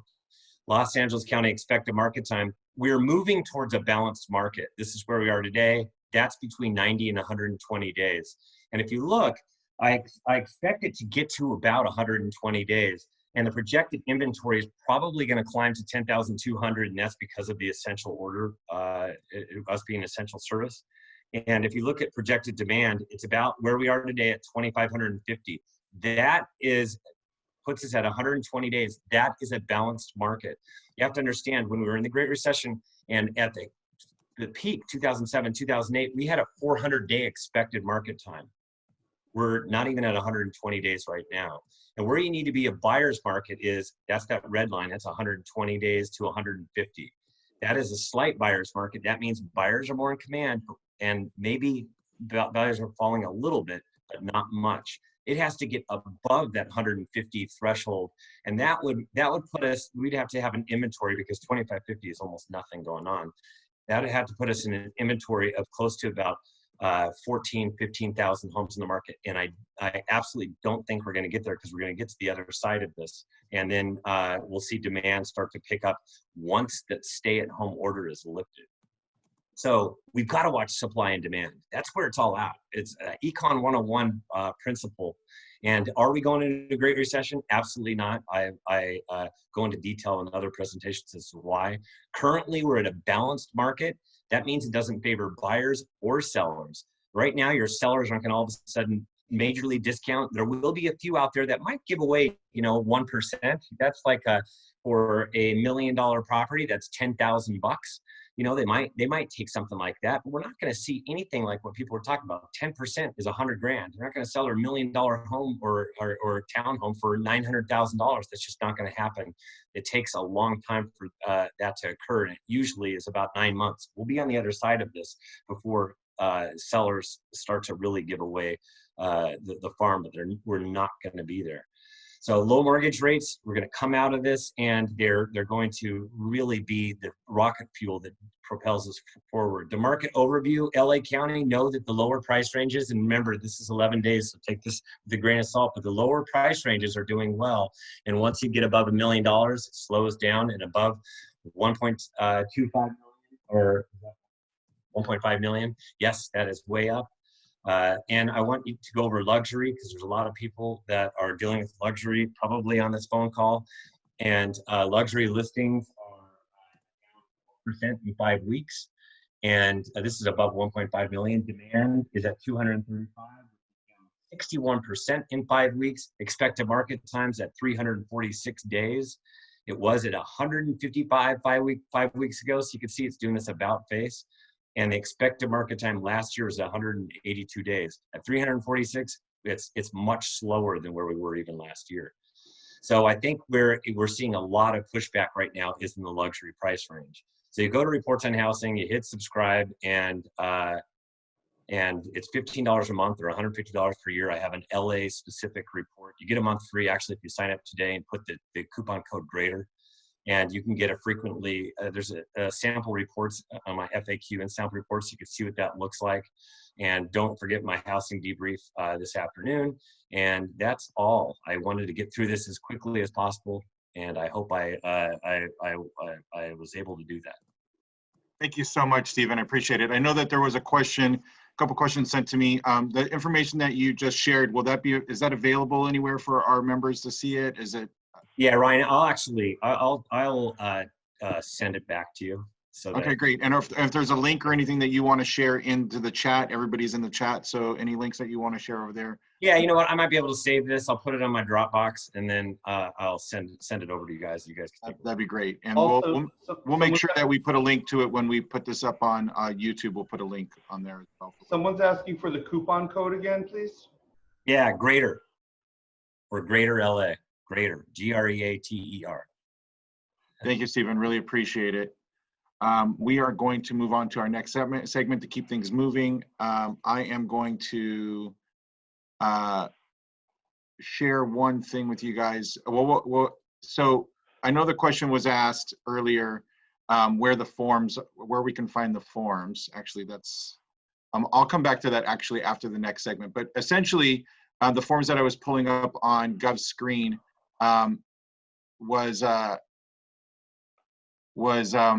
if you go to our COVID site and you go to the C.A.R. one, and you scroll down, it says where the forms are. You'll have to log into C.A.R. to your C.A.R. account to go into that link. So everything's on the C.A.R. COVID site. It's on our site. You can link to all of that. It's also in zip forms. So if you have zip forms, all those forms are in zip forms.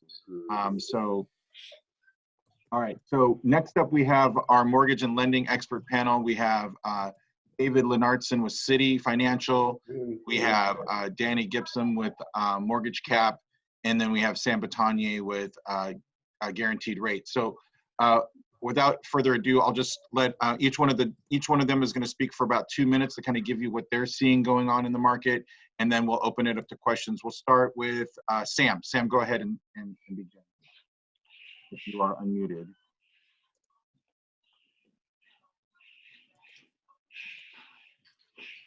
I will unmute you. There we go. Hey, can you hear me okay? Yes, sir. Okay. All right. Thanks, everyone. Sam Batayneh over at Guaranteed Rate in Beverly Hills. Hope everyone's staying safe. Want to thank the association and all the other panel members. A lot of great information. Thank you guys for this time here. As we know, mortgage market, just like every other financial market, has been very volatile lately. Government stepped in a few weeks ago with an unlimited asset purchase program, which seems to have settled the market down a bit. That's translated into a flow of money at very low interest rates on Fannie Mae and Freddie Mac stuff, which in Los Angeles County will take us on the high balance conforming limit up to $765,000. That market's there. Market's very steady. They've pulled back on some of the programs, but basically everything is still intact, and that's thanks to the federal government doing that asset purchase program, because things have been very volatile and they've done a great job of settling it down. Most of the stuff in LA, as we know, is jumbo. Jumbo market, very touch and go right now. We've had a lot of lenders pull out of the jumbo market, but there's the usual suspects are still left in, and they're doing a good job of settling that market. But right now they want a little bit of a premium on their interest rates, because that's their own money from their depositors, and those loans have to sit in their portfolio. So they're being very cautious, just as cautious as ever, with their own money. And I know there's been a lot of fallout on realtor transactions, buying and selling on these non-QM loans, because those lenders have pulled out of the market pretty much completely. So what you want to do when you're looking at making an offer or taking an offer, you want to ask a few things of the mortgage person. Number one, the advice I can give to all consumers is, if the loan is there, lock the loan in that moment, because this market is volatile and rates are going up and down, a lot more stable. But if it's there, lock it. But the main things to do when you're making or taking an offer, ask the lender who the loan is being sent to. That's going to let you know if it's a stable bank or lender in the moment. And then ask, is that a bank or a lender, if you haven't heard of them before? And then on that non-QM market, which is very popular in LA, you want to ask, which bank is it going to? Because a lot of those lenders have pulled out of that market. So it's usually just now a few banks left doing non-QM stuff. So rates are very low right now on Fannie and Freddie, a bit of a premium on jumbo, because that's the bank's own money. And non-QM, you got to be very careful when making or taking offers when there's a non-QM loan behind it. And some of the speakers talked about the touchless part of a mortgage transaction, meaning appraisals and signings. There are some aspects now where they're allowing for drive-by appraisals in a lot of deals. That's going to be on a case-by-case basis.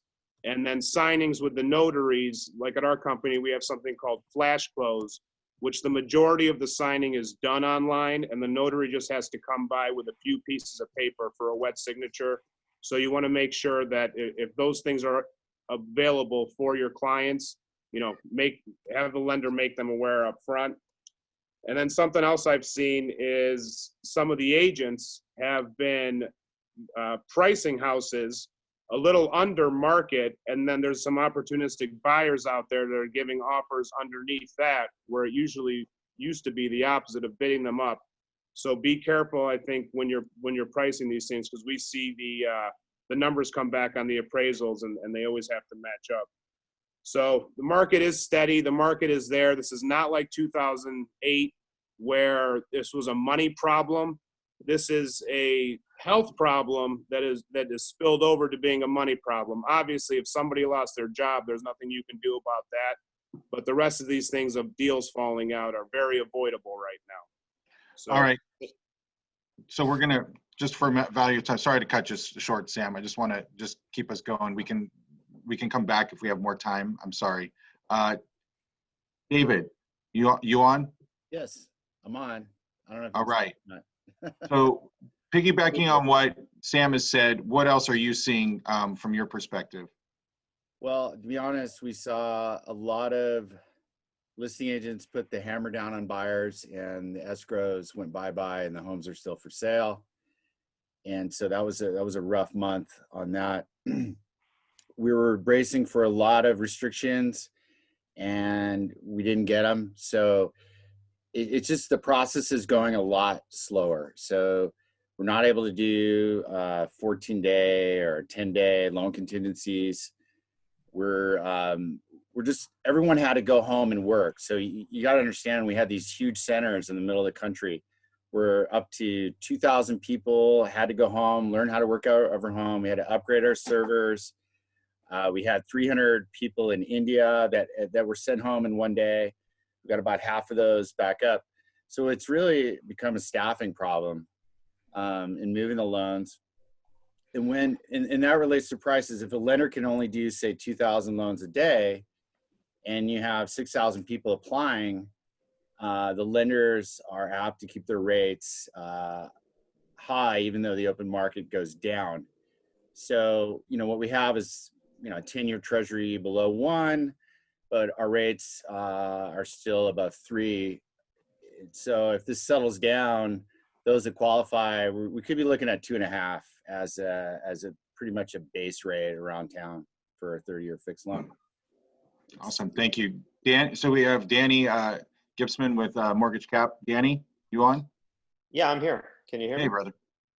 So you want to kind of just piggyback? I know that we don't want to be redundant, but what else are you seeing going on right now from a mortgage perspective? Yeah, Sam did a very good job describing the challenges and a summary of the broader market. David, specifically, thank you for that on the big banks. I think that's pretty pervasive across all big banks. The staffing issues, the moving people from big processing centers to home, where process times on purchases most likely are around 40 to 45 days as opposed to 30 days. So that is pretty pervasive across the market. I think one of the things that I can add is that I'm sure a lot of the real estate agents are interested in is what's happening with the new development, new product that may be delayed in coming to market. We've talked a lot about a supply problem here, and there certainly are a lot of houses still being built around LA, and many of those developers, as construction lending is something that I do, they're all wondering where they're going to get their money now if they don't already have a construction loan. For developers that do have a construction loan that is that's already funded and they can still build, that's fine. Lenders are performing on those. For new construction loan applications, many lenders have just said, let's take a pause. We're not going to talk about anything new until, you know, May 15th or June 1st even. So many of those projects are going to be delayed until this whole thing shakes out and lenders can feel like there's a solid footing for them to continue to put money out on the street. And once they do, it will likely be at higher rates. I was talking to a construction lender this morning. You know, they're sort of in the soft to hard money space where they were lending out around 7. They'll probably be a little bit north of 8. They think when they come back online around June to 1st to 15th, whenever this subsides. So that's something to keep in mind. We will have some delays for new projects as well. There are still a few lenders out there, institutions that are banks that lend at lower rates, that if you have a good project and good developer with good reserves, they will still lend. So that's a different sector of the market that I think would be helpful for the audience here. Awesome. Thank you so much. Great stuff, guys. Sorry to cut you off earlier, Sam. Did you want to take the time now if there was something that we... Well, can you hear me okay? Yes, sir. All right. Yeah, thanks. I mean, right now, this market as a whole, this is unprecedented for every industry. And banks right now are very healthy, but they're scared of not being healthy sometime down the line. So, there's a lot of talk about this, forbearance of mortgage payments on a federal level and whatnot. And banks don't want to see that right now, especially if somebody's, going to buy a house and then call them up after when their first payment's due and say, hey, can I get this, can I get a forbearance on this? So they're going to be, extra special cautious at the end also when they're looking to fund a loan, the verifications of employment, and when they're doing them now verbally as well as manually on paper. So banks are going to be very, very cautious right now more than ever because they're worried about their own balance sheets. And that's why that jumbo money right now has a bit of a premium on it. The Fannie Freddie stuff is gorgeous. It's beautiful. I mean, it's the lowest rates we could ask for, very reasonable. They've pulled back, some individual lenders have put some overlays on the Fannie Freddie stuff. So that's on a case by case lender basis. And then some of the jumbo lenders have also pulled back on, a lot of the 10% down jumbo stuff. So they're just going to, pull back. But the good news is they're all calling it temporary. They know that when, God willing, we come out of the other end of this thing, that they want to lend, that there's very qualified people out there. But right this second, they're going to be very cautious. So, the best advice I can give is be patient with your lender. As the other gentleman said on this, banks are backed up. And, be patient with your lender. And when we're looking for something, it's not because we want it to see it personally. It's because the underwriters are given instructions to be as cautious as possible, given the circumstance. Right? Absolutely. I mean, I know under normal circumstances, an underwriter has got a stack of files on their desk, pretty deep, right? And we always want to push our file to the top of the pile. But now we have, staffing issues with people working from home and stuff like that. So I'm sure those piles are growing. I know we have a few questions on here. There was one from John Brooks. It says the Fed has made strides to bolster agency-backed debt, but credit markets have tightened significantly and largely shut down on non-QM and private hard money loans. How do you see the sector rebounding in the near future? And I'll throw this at Danny first, or David. David, we'll start with you, and then we'll let you go. Okay, so Sam probably knows what happened was the Fed move rates too hard and heavy, and the instruments that lenders use to protect themselves from rates going up actually became liabilities. And so it derailed a lot of the servicers and so on because they owed money on derivatives. So right now the lenders are looking their pause right now. And once that sort of plays through a little bit. So it was too abruptly. It wasn't smooth.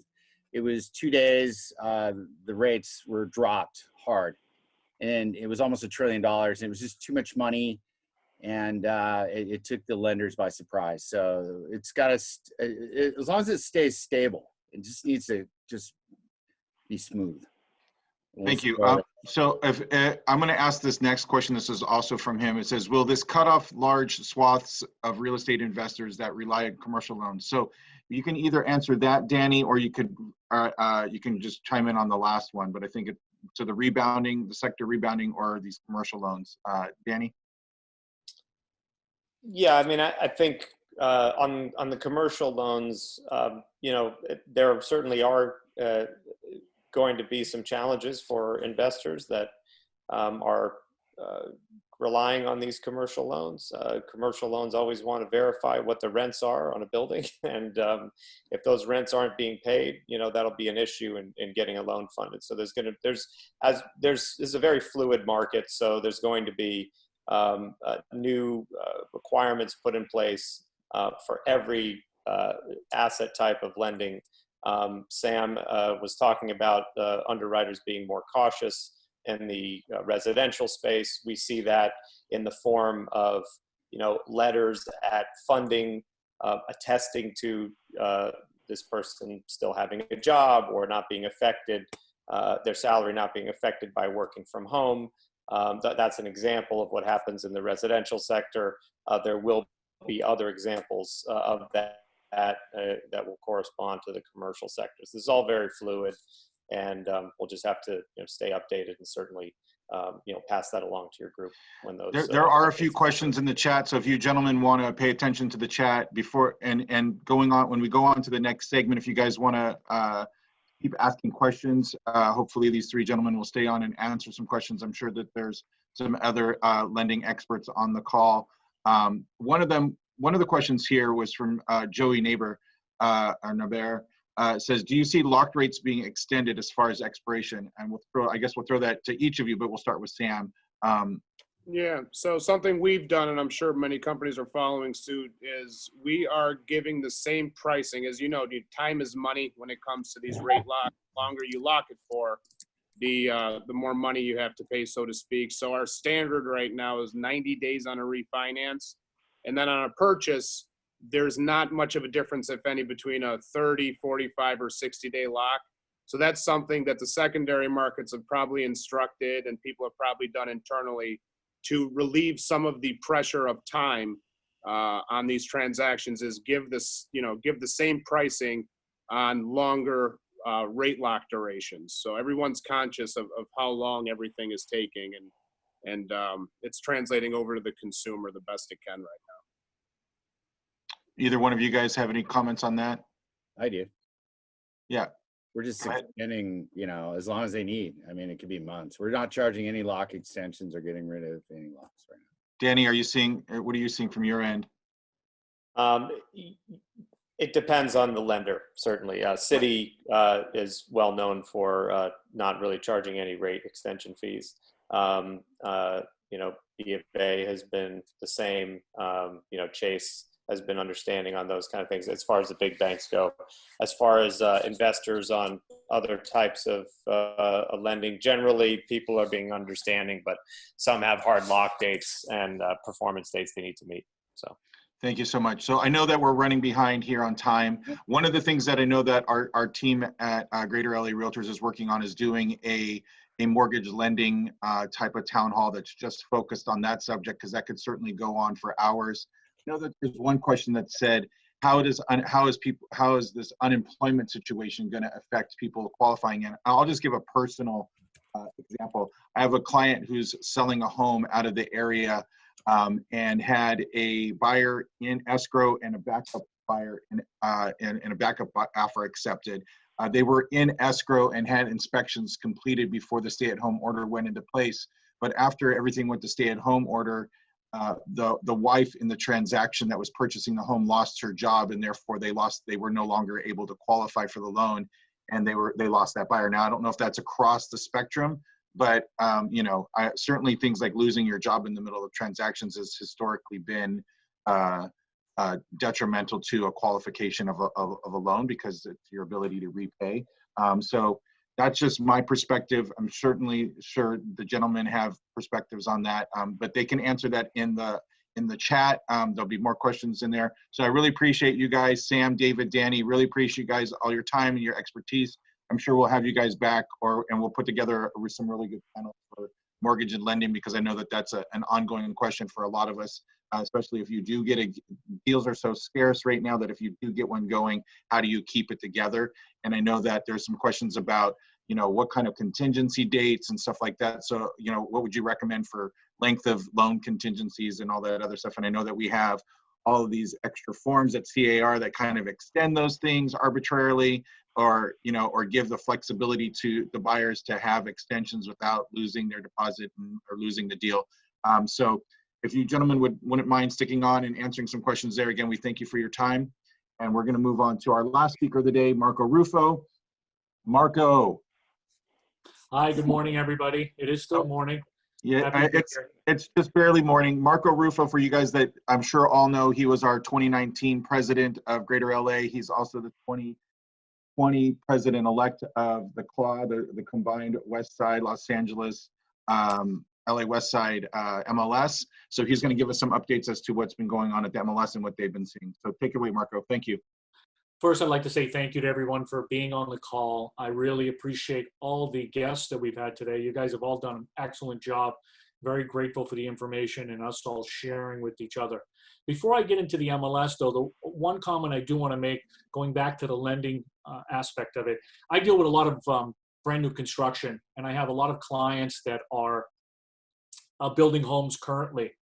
And the problem that they're having, that I'm dealing with every day, and complaints I'm dealing with every day, is the hard money lenders have pulled back. They're not giving their phase funding of the project. So projects are being left unfinished, and these people are absolutely losing their minds. I'm talking about the builders that I have in the midst, not done projects. So if there's anybody that has any solutions to any of that, I'd love to hear it. I know the hard money guys are just holding on to their money. They don't want to give it up. So Sam, maybe you have a comment on that you'd like to talk about real quick? Well, when it comes to that, so a lot of times you're going to find that hard money is, for example, funded from a family office, right? Correct. So when you see that family office that has, you know, they've got probably a lot of money and tied up in equities, and they've seen their accounts go down, they're getting pretty scared right now in terms of, you know, funding the completion of these projects. So what we've seen sometimes is going to a few sources that are tried and true that may, based on where the project is at, if it's somewhere near the end, make an exception to fund it forward, basically. So we've seen, you know, a lot of hard money lenders pull out. That non-QM market is very dicey. So I'd say it's really on a case-by-case basis. From what you've seen, how far along are they that they're pulling out? No, their projects are well going, and they're some of them are close to completion, some of them are half done, and you know, they're supposed to give money in phases as things are finished, and they're stopping the phase lending, and they're not allowing it to continue. So clients are going back to, you know, other sources, and it's just driving them absolutely nuts. And I'm experiencing that firsthand. I've got 5 different developers right now that are absolutely losing their minds. Yeah, what you want to get in that case is a bridge loan, and then sit down with the lender that can bridge that, and you know, figure it out. We can talk after the meeting, obviously, but there's some bridge lenders out there that can complete those projects. Thank you. So I just wanted to touch on that. Now going to why I'm here today. I'm here to talk about the MLS, what we've been doing under our executive team and leadership. I know we have our current president on right now, Robert Layton. Hi, Robert. And we speak considerably on weekly, daily with our CEO to make the changes, because every single day things are changing drastically. So what we do is we look at other models around the country that have adopted other policies, and we try to implement it in ours if we find that it's something that is beneficial to you as the membership. So I'm going to go over what we've done since this all started. The first thing that we did was the coming soon status. The coming soon status now can be used for the entire duration of your listing. So that's a really beneficial to a lot of you. Some that don't use the coming soon might be something you want to look into. The other thing that was really important, and we saw the majority of MLSs around the country, was days on market. We froze the days on market. So you're not accumulating days on market on your current listings. And we went retroactive back to March 15th. So that's why if you're searching the MLS currently and you see 0 days on market, they will continue to say 0 days on market. If they say 10 It was on for 10 days prior to the 15th of March. So that's one thing that we did so that we don't disingenuine our sellers by causing their properties to lose values and having these extraordinary days on market. That was the purpose of the days on market. Now, obviously, we cannot control the third-party aggregators like Zillow and some of these other companies. They're actually still counting days on market. That's not something we control. So if you see days on market on Zillow or Trulia, et cetera, that is not coming from your local MLS. That is the policy that they have in place, and we have zero power in controlling that. The other thing we did was we took the hold status. Before we had the hold status from 10 days, and you could do it twice. We extended that to 60 days, and you could do it twice if you want to use that feature. However, since we don't have a days on market being counted, the hold status is not being used very much. However, you do have an option. Obviously, we've disabled the regular open houses, so you're not able to schedule an open house currently in the MLS. The only open house that you can schedule is a virtual tour style open house. Now, what does that mean? That means that you can either have the house filmed by a company and or your client and or you if it's vacant. You can, and then post it either on YouTube, Instagram, Facebook, and then place the URL in the slim page for open houses. Very easy. The MLS guide also is not being printed currently. So you're only going to be able to get a digital version of that. The reason for that is we can't have people coming in and using the printer because of the stay-home order that we have currently in place. So there will be no delivery of the hard-covered caravan books. It's only digital. So download the app, Digital Caravan, for the MLS, and you'll be able to see all of the properties that are being advertised currently. The other wonderful thing that we were able to do for our membership is we have the ability now, and you have the ability now, to put unbranded virtual tours. That is in the virtual tour spot, and or if you want to use the property website URL, you could make it a branded, and you're not going to be fined or be in any violation in doing that right now. That will obviously change in the future. The other thing is we are allowing for virtual tour URLs to be in the public remarks and or private remarks. You're not going to be in violation. Just so that we want you to be able to go out there and create business, do business, and provide for your clients.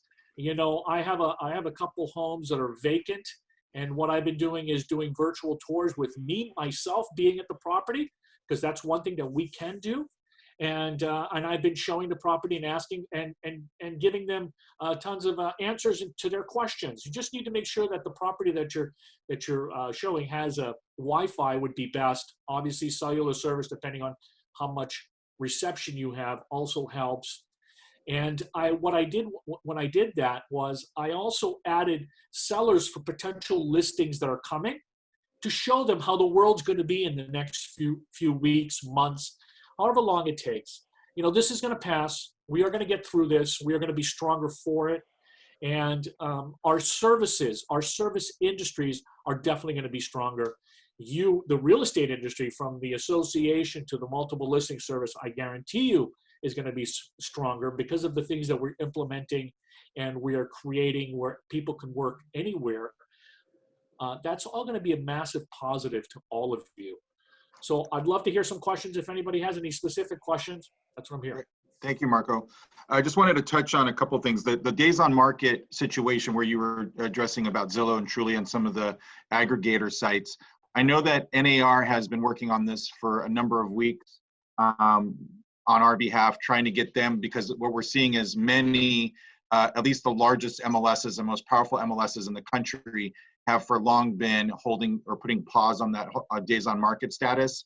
And so I know NAR is working with that. I also want to give a big shout out to Robert Layton. He's the current president of the MLS. He's on this call. I see you on there, Robert. How you doing, brother? Thank you for being here. And I see lots of your faces. It's really great to see a lot of you guys here. Another thing is on the virtual showings, you know, this isn't something that should be shocking or new to us. I know that I've been doing it for years with international clients or clients that just have schedules where it's hard for them to see a property.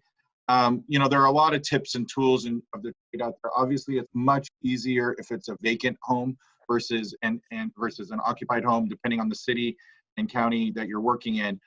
You know, but there's a few tips. One is if you're going to be doing a live virtual showing, use the platform that works best for the client. So if the client wants to do it via Facebook Messenger or WhatsApp, or you know, if you have an iPhone, I have a Samsung. So, but now there's Google Duo has come into it. So there's a lot of different ways to do that. So they always say choose the best platform for your client, not for you. The other thing is you don't need a lot of fancy equipment. You know, there are cameras out there that go up to $1,000 or more. Most of your smartphones are very capable of being able to utilize for you to be able to do this visual open house or virtual open house.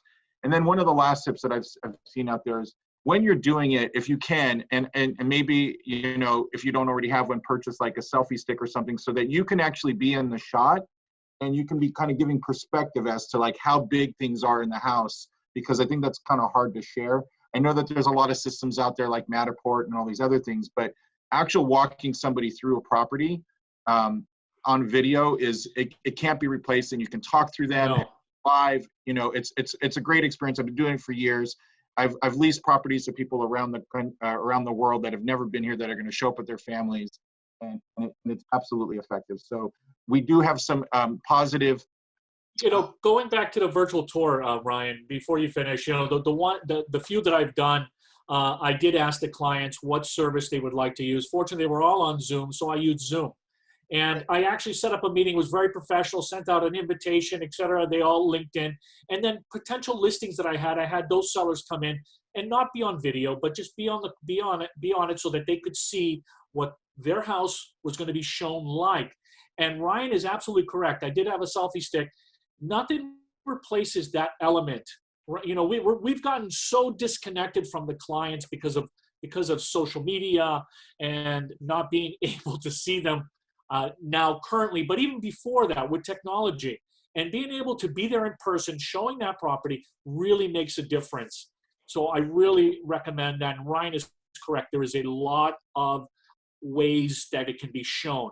I've been very successful with a few different ways. One has been Zoom was one of the most successful.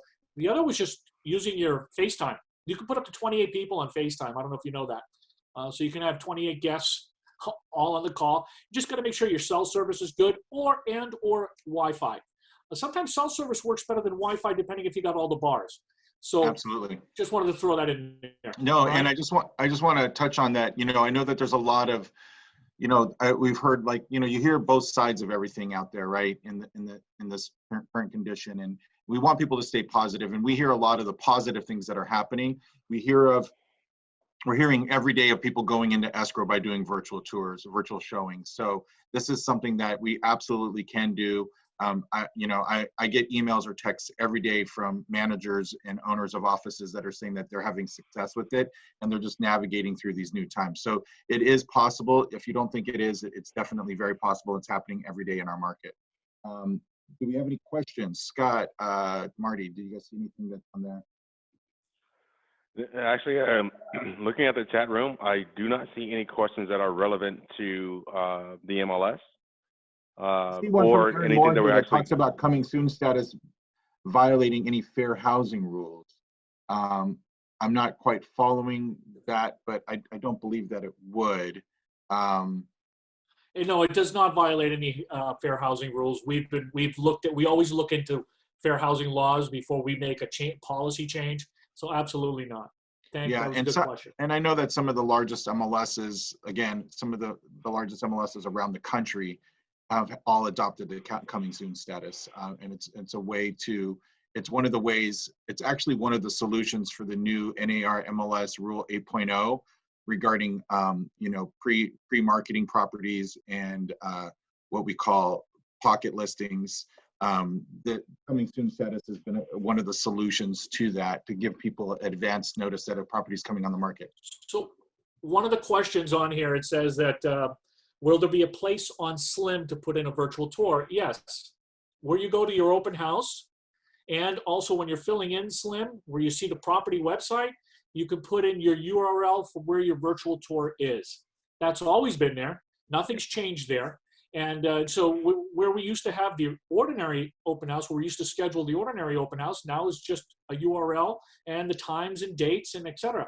If you have a property that's active right now, you should be scheduling virtual tours and just getting them on the list, because everyone that gets those updates, they will be notified of the update of a virtual tour. And it could be just a link. It doesn't mean you're not actually there. It could be a link to a video that you might have filmed, et cetera, et cetera, et cetera. So yeah, the virtual open house. So yeah, so to answer your question, I think it was from Terry Ballantyne, who's one of our board members.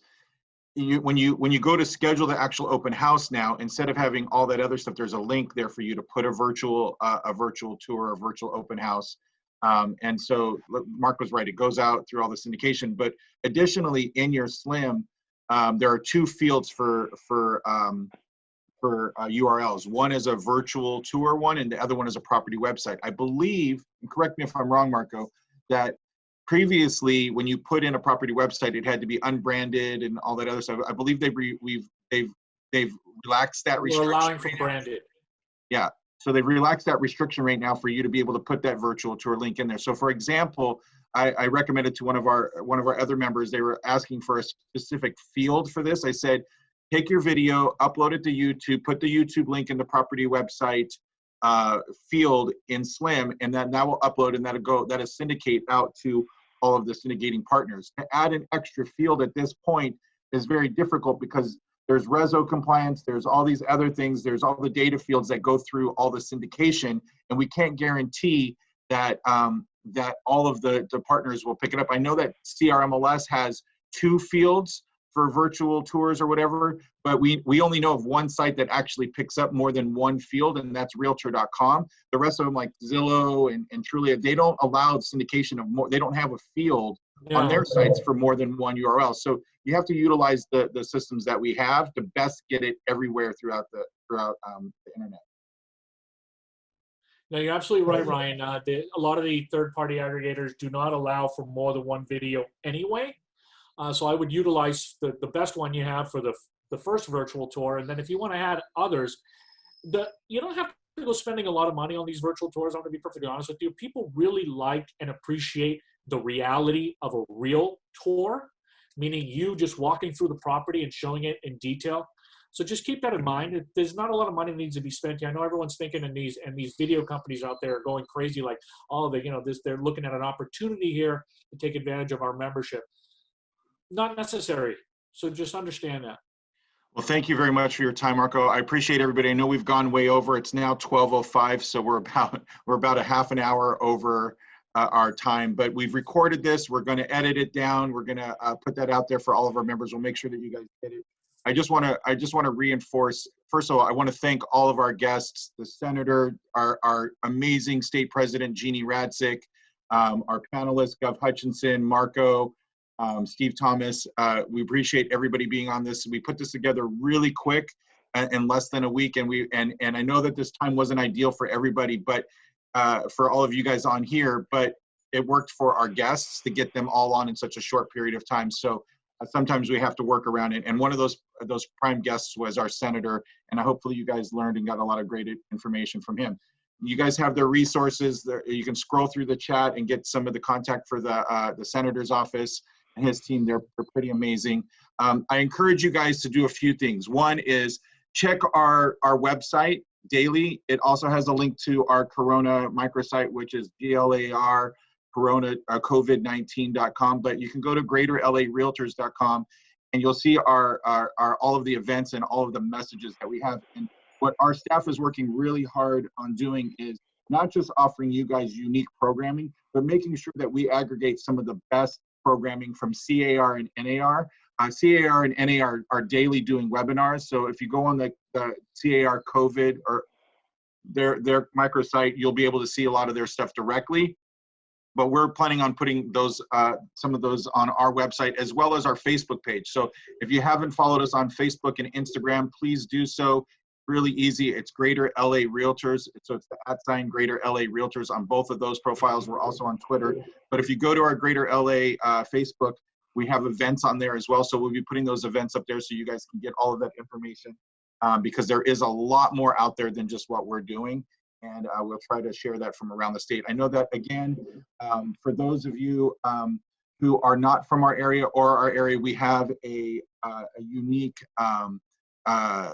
email address. It's COVID-19 at Greater LA Realtors, or no, it's COVID-19 at GLAR or GLARealtors.com. COVID-19 at GLARealtors.com, which is a unique email address that our staff is checking. So if you have resources, if you're hosting a webinar, if you're doing anything that you think would be useful for us to share out to the rest of our membership, please send it to there.